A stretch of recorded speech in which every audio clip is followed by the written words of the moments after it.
Alright, so a topic that's been on my mind for a little while that I've been wanting to discuss that's very important to me is nutrition.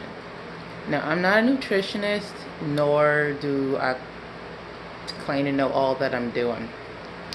But personally, how nutrition has transformed my life, I don't know when it hit, I don't know how it happened. But as a teen, like no sooner puberty struck and that big old change happens, like every female like it's supposed to, the intensity and the severity of the pain that would come from the cramping, from the beginning stages of menstruation was just bad. I was bedridden. Like it hurt a lot, and I was spending years and a lot of time and doctor's appointments once I got old enough to take care of it myself, trying to figure out what's going on, because it's not just like centralized like all over. No, it's literally centralized to only the left side of my body. And I was like, what's going on? Why am I feeling so much pain, so much discomfort? And I had to finally start taking action for myself, because every time I would go to the doctor, they'd be like, oh, you can just take some ibuprofen, that'll help, or you can just get on some birth control, that should take care of it, all of that. And I was like, no, I want real answers. So I stopped taking ibuprofen, because I was like, I'm not just going to keep masking these symptoms when I can take the time to do the research myself to figure out what is the actual problem. So I started to do some digging. Of course, looking online, trying to see, okay, what symptoms do I have that could probably align with certain conditions. Went through endometriosis, that didn't fit. Went through PCOS, that didn't fit. Went through all these different ones that just did not fit, that just did not seem right. And then I came across what they call dysmenorrhea, and which is basically the definition or the technical term for painful periods. And I was like, okay, I'm going to look at the symptoms for this thing and see if they align with what I deal with, which was, severe cramping, to where basically I'm just doubled over in pain. And then nausea, throwing up, and then if it got really bad, I was passing out. Like legit, I would just drop. And it actually happened one time. I can laugh about it now, but it happened one time when me and my sister were out grocery shopping, where the pain of my left side being so just like inflamed and just in so much agony, I literally just dropped to the floor right behind the register, and she couldn't do nothing about it. She is like half my size, and all she could do was just put her hands out in complete shock that I just hit the floor, because it was that bad. So going through the research, trying to figure out what's going on, knowing the symptom pattern that I would experience almost like clockwork every single month, where the pain would hit, I would feel terrible. Then all of a sudden my face would start to get clammy and borderline sweaty. Then I would feel my stomach just drop into my knees, and then I would be throwing up. And I would be just feeling all types of lightheaded, until whatever my body was trying to get rid of, it felt like it got rid of it. And then over the course of a day and a half, the pain would subside and I would feel normal again. But up until that process took its course, I was miserable. And I wanted to put an end to that process. So I started looking at the dysmenorrhea diet, what type of foods I had to avoid to make sure I could basically silence those symptoms. And I was like, I'm going to give it a try. I'm going to test it out, because what other option do I got? I can try it. If it don't work, it don't work. If it works, it works.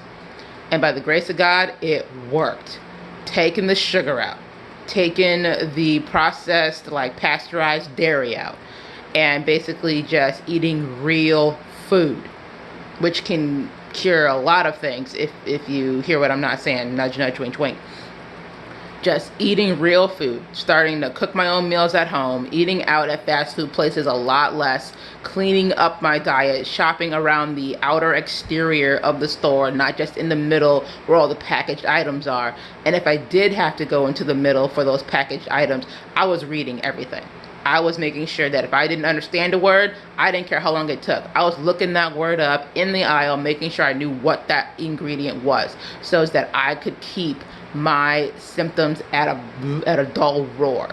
Yes, cramping still happens, but it's nowhere near where it was. I can actually function now. I can actually do life now. I'm not passing out in the workplace anymore like I was when I first began my job because of not knowing how to control the symptoms. Now I know how to keep them at bay, and it's actually in a very delicious way, pun intended, because I cook my own meals. I make sure the ingredients that I use are clean. I make sure that the products I even put on my skin are clean. The body wash I use, the soaps I use, I make sure that they are as clean as I can get them for something coming out of a store. So I am very grateful to the Lord for guiding me through this research, through this journey to find the answers that I was looking for. I'm still not perfect, because with a condition like this, you can't really cheat, because you won't know if what you just cheated to have is going to harm you until the menstrual comes, until it shows up, until it's like day one, and then you realize what I ate at the beginning of the month is now been like a ticking time bomb in my left side, just waiting to go off. And as soon as it goes off, you regret every minute of it.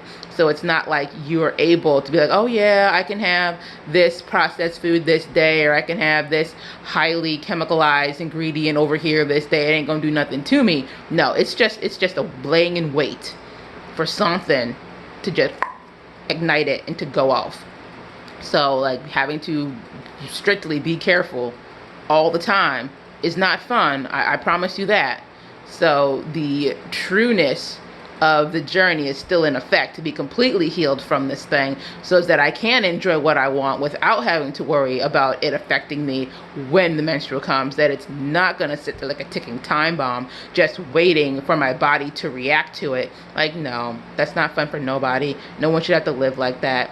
So I'm still on this journey. The journey ain't done yet. I'm still researching, still learning, just like we all should be about everything. Because the minute you stop becoming teachable, your time on the earth should be done. Because if you can't be taught nothing else, you can't learn nothing else, you no longer want to expand your mind and grow, then it's time for you to go. I'm sorry, like that's just me.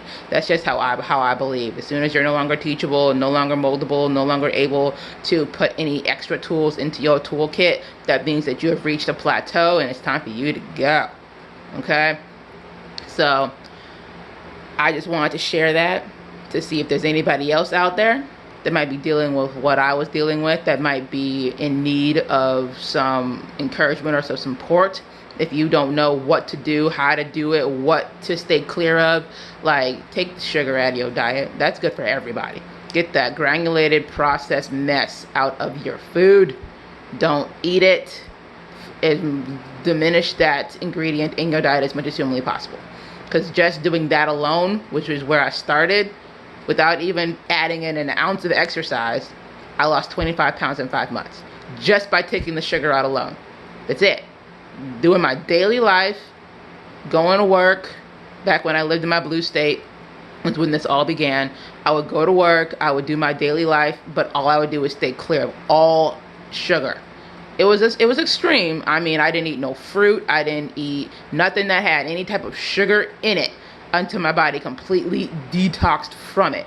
And yes, the detox is terrible. A sugar detox is, in my opinion, the very first one I did was like coming off of heroin. I was grumpy, I was mad, I felt sick, it was terrible. But as soon as I got all that processed sugar out of my diet and my body was completely cleaned from it, I did some experiments. I tried to put the sugar back in. Immediately got a headache, immediately felt sick, immediately felt like this was just trash, and put it on the no-go list. Okay? So processed sugar, take it out of your diet. Your body will thank you. And then for me, pasteurized dairy was a big no-no. Couldn't do it. Like, I'd be able to eat it during the early parts of the month, barely feeling any type of symptoms, no real reaction. But as soon as that menstrual hit, I was debilitated. I was nobody's friend. I could barely stand up straight. I could barely even function. And if I did too much and didn't know I overdid it, or the ingredient wasn't fully listed and it was an accident, I was paying for it. So pasteurized dairy was out. And then when it came down to the processed foods, staying away from all of the carcinogens, staying away from all of the endocrine disruptors out there that try to harm the body as much as you can, researching what those are and being able to find them and know when to spot them on the back of an ingredient list.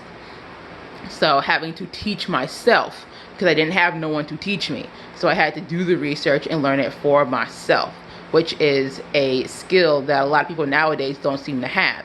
They want somebody else to do the work for them and then just regurgitate what they found to them, which could lead to them only giving you the bits of information they want you to know, when there is so much more that if you did it for yourself, you would know it all. So you don't want to leave any part of the subject out. You want to make sure that you are fully informed on all that you need to know when it comes to yourself on a personal level, on a micro level. So like I said, my journey is still going. I'm still learning. So if this touches you, if this is something that you also are interested in and also want to learn more about, then I encourage you to get in this journey too. Do your research as well. Be looking and finding out things, because I didn't know that black raspberries are able to fight cancer. I didn't know that organic figs fight cancer. I didn't know that organic peaches fight cancer. I love peaches. Like, being now that like I live next to Georgia, like, I didn't know. I had no clue that peaches, if you find them organic and fresh, that they can fight cancer. Like, who knew? Like, I bet you Big Pharma knew, and they didn't want you to know, which is why you can't find a black raspberry in any store, because it's just like contraband. Like, they will gladly ban that. They'll gladly make sure you can't find it unless you have them growing wild in your own backyard. You won't be able to find them nowhere. You got to find a farmer or somebody that grows them and be able to get them from them. Because in the grocery store, you'll find the red ones all day. But those black ones, black raspberries, you will not find them in any store. At least no store that I can find. If somebody knows where they're at, please let me know. So yeah, thank you for coming to my personal talk. And I pray that this is something that can spark more research into nutrition, spark more research into how to heal the body and cleanse the microbiome and get everything just back into godly order and alignment for yourself. Because that's where it truly is. That's where it truly lies, is to like take care of yourself the way that God intended for you to take care of yourself. So keep the faith, be blessed. Thank you for listening. And I pray it's encouraging to somebody that there is hope out there. If you are suffering from any type of issue, try to change what you eat. Try to change what you put inside of yourself. Stop putting certain things inside yourself to see if that can help to decrease what it is you're dealing with, can help change what it is you're dealing with. So always remember, stay bold, stay beautiful. Don't let nobody put their wokeness over your boldness. Speak your truth just as loudly or even more loud than they speak theirs, because your truth will win over all, because boldness always crushes wokeness. Be blessed.